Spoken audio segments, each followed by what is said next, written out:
வணக்கம். இது தமிழ்வினின் மாலை நேர செய்திகள். முதலில் தலைப்புச் செய்திகள். தமிழர் பகுதியிலிருந்து தென்னிலங்கை சென்ற பேருந்து கோர விபத்து, ஒருவர் பலி, பலர் காயம். யாழில் ஊடகவியலாளரின் மோட்டார் சைக்கிள் மீது தாக்குதல். அரசு வாகனங்களுக்கான எரிபொருள் கொள்வனவு முறையில் திடீர் மாற்றம். காத்தான்குடியில் விசேட சுற்றி வளைப்பு, 42 பேர் அதிரடியாக கைது. இலங்கைக்கு போதைப் பொருளை கடத்தியதாக கூறப்படும் பிரித்தானிய யுவதி சர்வதேச ஊடகங்களில் முக்கியத்துவம். யாழில் கடத்தப்பட்ட யுவதி திடீரென வெளியிட்ட பகீர் காணொளி. பல்கலைக்கழகத்தில் ராக்கிங் வேண்டாம் என்ற மாணவியை தாக்கிய சக மாணவன், அதிரடி காட்டிய போலீசார். அரசின் காணி அபகரிப்பு வர்த்தமானிக்கு எதிராக சட்ட நடவடிக்கைக்கு சட்டத்தரணிகள் குழாம் தயார், சுமந்திரன் தெரிவிப்பு. தொடர்வன விரிவான செய்திகள். கொழும்பு வெள்ளாவைய பிரதான வீதியின் வெளியாறு பகுதியில் மட்டக்களப்பிலிருந்து காலி நோக்கி பயணித்த இலங்கை போக்குவரத்து சபைக்கு சொந்தமான பேருந்து விபத்துக்குள்ளாகியுள்ளது. பேருந்துக்கு முன்னால் பயணித்த லொரியின் பின்புறத்தில் மோதி விபத்துக்குள்ளாகியுள்ளது. இன்றைய தினம் அதிகாலை 2:45 மணியளவில் இடம்பெற்ற இந்த விபத்தில் 12 பயணிகள் மற்றும் லொரியின் ஓட்டுநர் காயமடைந்து தங்காலை மருத்துவமனையில் அனுமதிக்கப்பட்டுள்ளனர். காயமடைந்தவர்களில் ஆபத்தான நிலையில் இருந்த பயணியொருவர் உயிரிழந்தார். உயிரிழந்தவரின் அடையாளம் இன்னும் வெளியிடப்படவில்லை. சடலம் தங்காலை மருத்துவமனை பிரேத அறையில் வைக்கப்பட்டுள்ளது. தங்காலை போலீசார் மேலதிக விசாரணைகளை மேற்கொண்டு வருகின்றனர். யாழ்ப்பாணம் வடமராட்சி கிழக்கு உடுத்துறை பகுதியில் நேற்று மாலை ஊடகவியலாளரின் மோட்டார் சைக்கிள் மீது தாக்குதல் மேற்கொள்ளப்பட்டுள்ளது. சம்பவம் தொடர்பில் மேலும் தெரிய வருவதாவது, வடமராட்சி கிழக்கு சுயாதீன ஊடகவியலாளர் மரியசீலன் திலக்ஸ் நேற்று பிற்பகல் 3:30 மணியளவில் முன்பள்ளி ஒன்றின் விளையாட்டு நிகழ்வை செய்தி சேகரிப்பதற்காக சென்றுள்ளார். மோட்டார் சைக்கிளை வெளியில் நிறுத்திவிட்டு செய்தி சேகரித்துக் கொண்டிருந்த வேளை குறித்த விளையாட்டு நிகழ்வை பார்ப்பதற்காக வந்திருந்த இனம் தெரியாதவர்களால் ஊடகவியலாளரின் மோட்டார் சைக்கிள் சேதப்படுத்தப்பட்டுள்ளது. இந்த நிலையில் சம்பவம் தொடர்பாக மருதங்கேணி போலீஸ் நிலையத்தில் முறைப்பாடு பதிவு செய்யப்பட்டதை தொடர்ந்து மருதங்கேணி போலீசார் விசாரணைகளை மேற்கொண்டு வருகின்றனர். வடமராட்சி கிழக்கில் ஊடக சுதந்திரம் அடைக்கப்படும் முயற்சியாக இது காணப்படுவதால் சம்பவத்துடன் தொடர்புடையவர்களை போலீசார் விரைந்து கைது செய்ய வேண்டும் என அப்பகுதி சமூக செயற்பாட்டாளர்கள் தெரிவித்துள்ளனர்.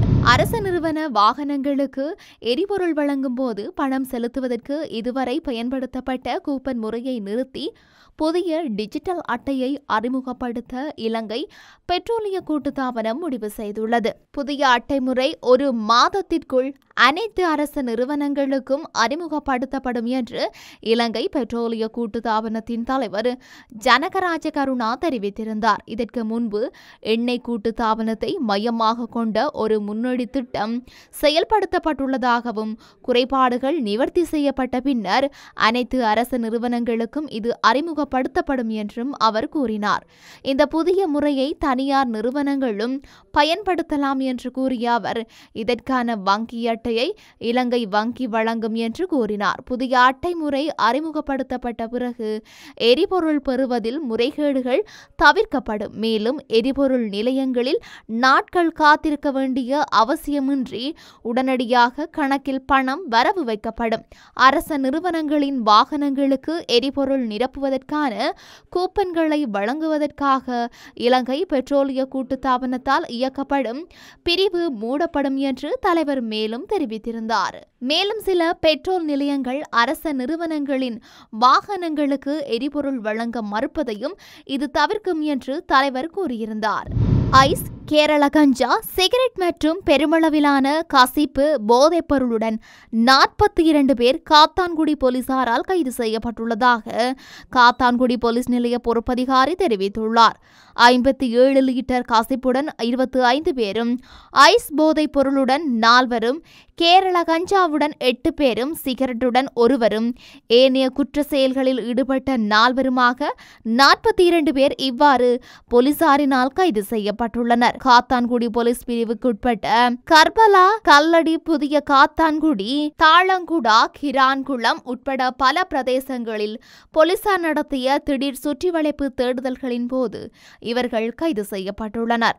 கைது செய்யப்பட்ட நபர்கள் இன்று நீதிமன்றத்தில் முன்னிலைப்படுத்தப்பட உள்ளதாக போலீசார் தெரிவித்துள்ளனர். காத்தான்குடி போலீசார் இது தொடர்பான மேலதிக விசாரணைகளை மேற்கொண்டுள்ளனர்.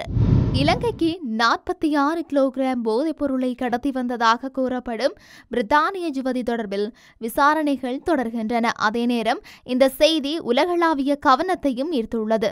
தாய்லாந்திலிருந்து இலங்கைக்கு வந்த அவரின் 2 பயணப் பொதிகளில் இருந்து குறித்த போதைப் பொருட்கள் கடந்த 12ஆம் திகதியன்று கைப்பற்றப்பட்டன. எனினும் இந்த போதைப் பொருள் தமது பயணப் பொதியில் வைக்கப்பட்டமை தமக்கு தெரியாது என்றும் குறித்த யுவதி தெரிவித்துள்ளார்.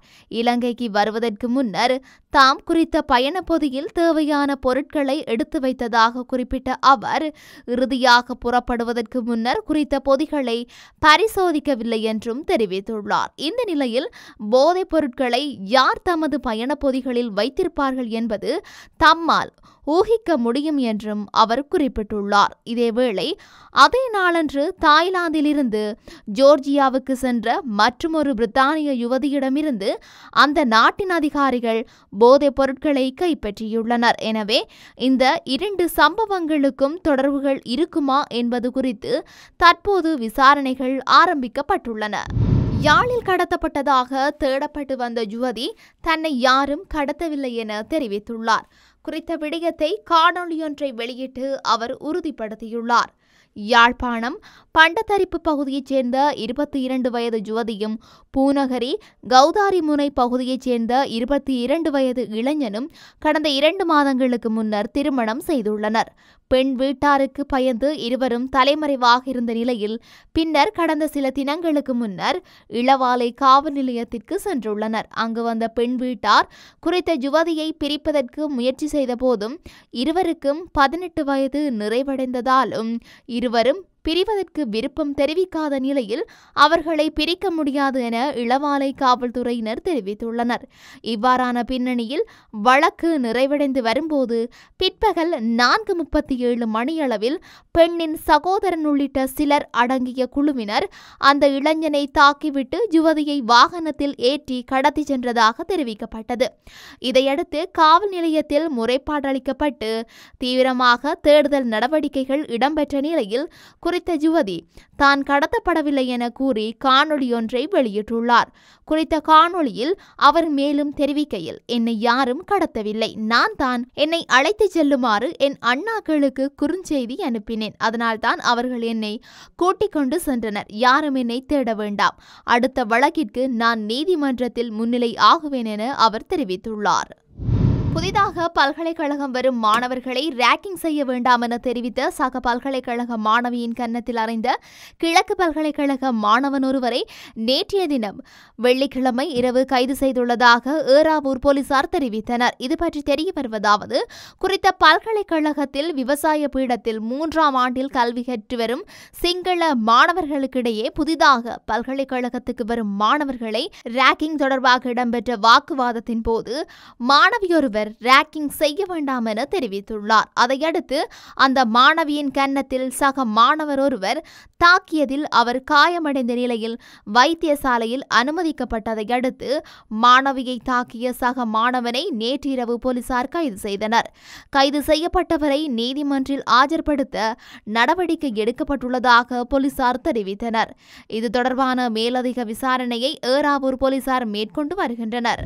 காணி அபகரிப்பு நோக்கத்துடன் 28/3/2025 வெளியிடப்பட்ட வர்த்தமானியை ரத்து செய்வது தொடர்பில் பிரதமர் ஹரணி அமரசூரிய கைவிரித்தமையால் நாளைய தினம் ஞாயிற்றுக்கிழமை நில உரிமையாளர்களை சந்தித்து சட்ட நடவடிக்கைக்கு ஏற்பாடு செய்யவுள்ளதாக இலங்கை தமிழரசுக் கட்சியின் பதில் பொதுச் செயலாளர் ஜனாதிபதி சட்டத்தரணி M.A. சுமந்திரன் தெரிவித்துள்ளார். இது தொடர்பில் அவர் மேலும் கூறுகையில், வடக்கில் தமிழர்களின் நில இருப்பை உறுதிப்படுத்த கடந்த 2025 மார்ச் 28ஆம் தேதி வெளியிடப்பட்ட வடக்கு மாகாணத்தில் வவுனியா தவிர்ந்த 4 மாவட்டங்களில் 5940 ஏக்கர் காணியை அரச காணியாக சுவீகரிக்கும் அரசின் வர்த்தமானி அறிவிப்புக்கு எதிராக நாம் தொடர்ந்து ஆட்சேபனைகளை தெரிவித்திருந்தோம். 3 மாத காலத்தில் மக்கள் தமது காணிகளுக்கான ஆவணங்களை சமர்ப்பித்து உரித்தை உறுதிப்படுத்த வேண்டும் என்ற அந்த நிலைப்பாட்டை அரசு மீளப்பெற வேண்டுமென வலியுறுத்தினோம். இவ்வாறான நிலையில்